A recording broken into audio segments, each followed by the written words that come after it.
కార్తీక పౌర్ణమి అనేది కార్తీక మాసంలో వచ్చే పవిత్రమైన రోజు.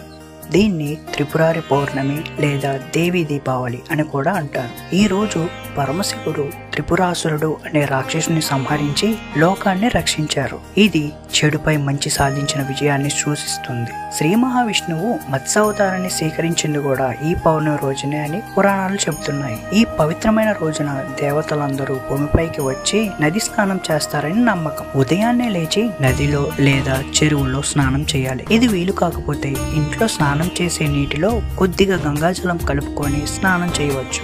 శివ విష్ణు దేవాలయాల్లో దీపాలు వెలిగించాలి. ముఖ్యంగా 365 ఒత్తులు దీపం వెలిగిస్తే ఏడాది పొడవునా దీపారాధన చేసిన ఫలితం లభిస్తుంది. తులసి కోట దగ్గర రావి చెట్టు కింద దీపాలు పెట్టడం శ్రేయస్కరం. కొన్ని ప్రాంతాల్లో సాయంత్రం నదిలో దీపాలు వదిలిపెడతారు.